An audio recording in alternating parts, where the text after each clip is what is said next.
cash flow structure of fixed income instruments. Bonds provide two main cash flows to bondholders: coupon payments and principal repayments.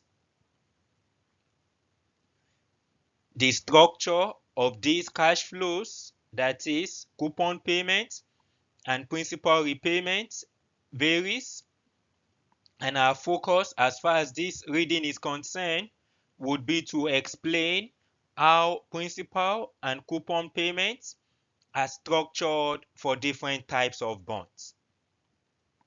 We would get started with the principal repayment structure. There are three common ways to structure principal repayment of a bond.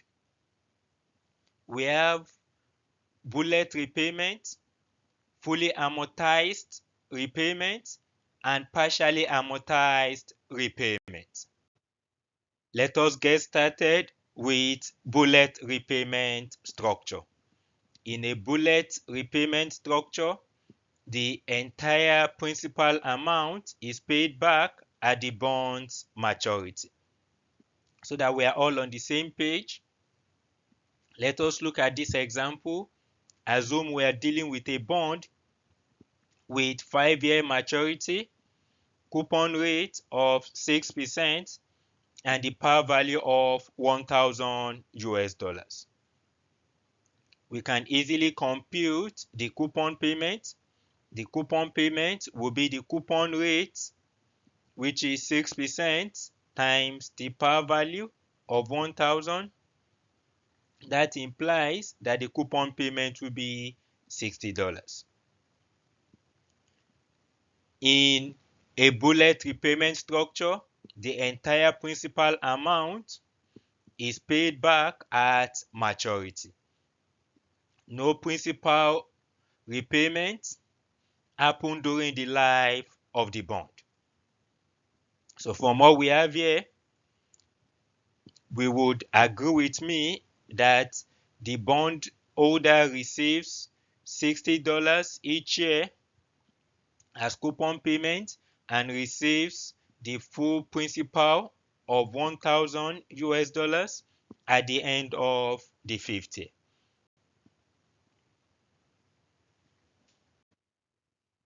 Moving on to fully amortizing repayment. In a fully amortized bond, each periodic payment includes both interest and principal, thus gradually reducing the principal to zero by maturity. So that we are all on the same page, let us look at this example. Assume that we are dealing with a bond with 5-year maturity, coupon rate is 6%, and the par value is $1,000. So this table is a fully amortizing repayment. This payment made on an annual basis is a combination of the coupon payment and the principal. So this plus this should add up to this.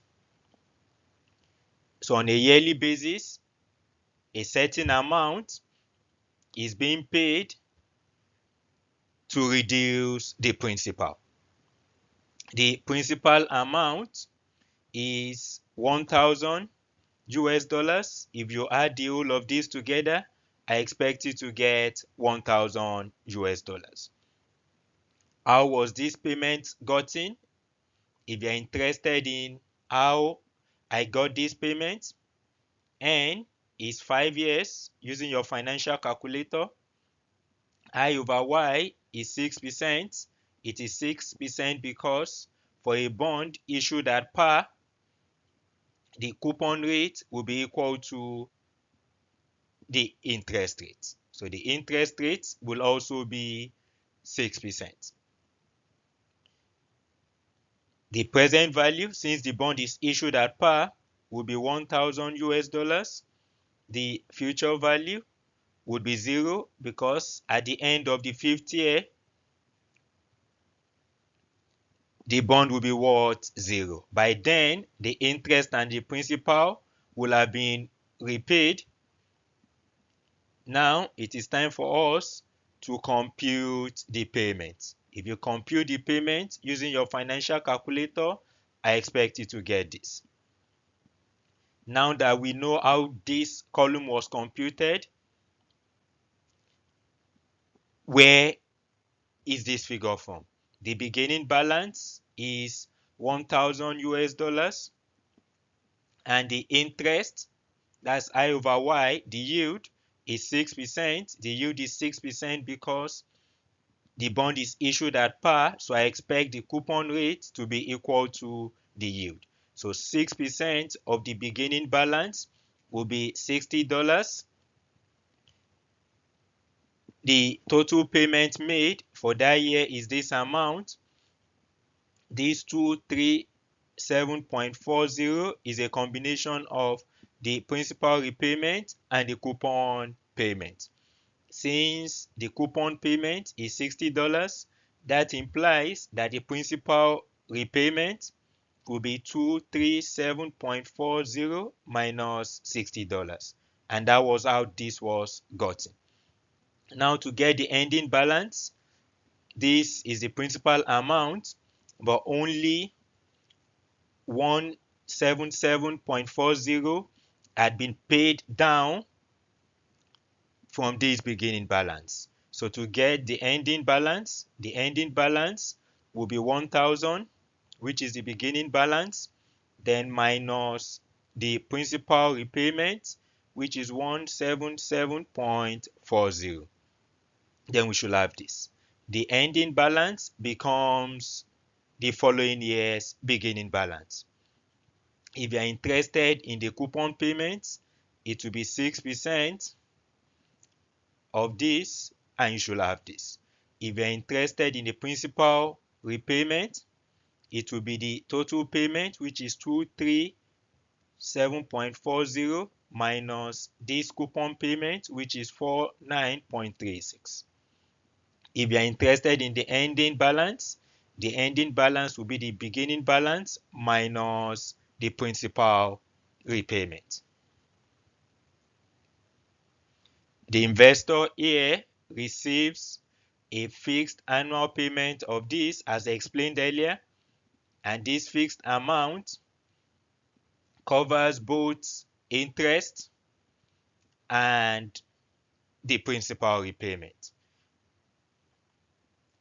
At maturity, the principal repayment would be 0, as we can see here. Partially amortized repayment. In a partially amortized structure, the bond issuer makes periodic payments that reduce the principal, but a portion called a balloon payment remains outstanding at maturity. Let us look at this example. Assume that we are dealing with a bond with a 5-year maturity, coupon rate of 6%, and a par value of 1,000 US dollars. What we have here is an example of a partially amortizing bond. The total payment remains the same across all the years before maturity. But at maturity, the total payment was relatively higher than what we had in the previous years. This total payment includes a balloon payment. It's also worth noting that to compute the coupon payment, since the beginning balance is 1,000, the coupon payment will be the beginning balance, which is 1,000 US dollars, times the interest rate or the yield. The yield here is 6%, since the bond is assumed to be issued at par. So 6% times 1,000 US dollars will be $60. So we have this at $60. Since we have this payment of 180 minus $60 will be $120. That implies that the principal repayment would be $120.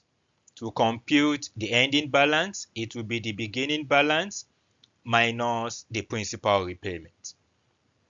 And that would be $880 US.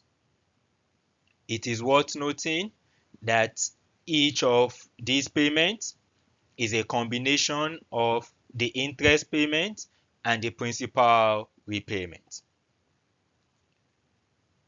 In this structure above, the bondholder receives fixed annual payment, and these fixed annual payments cover interest and partial principal repayment with a final large payment of $580 US that includes the balloon payment.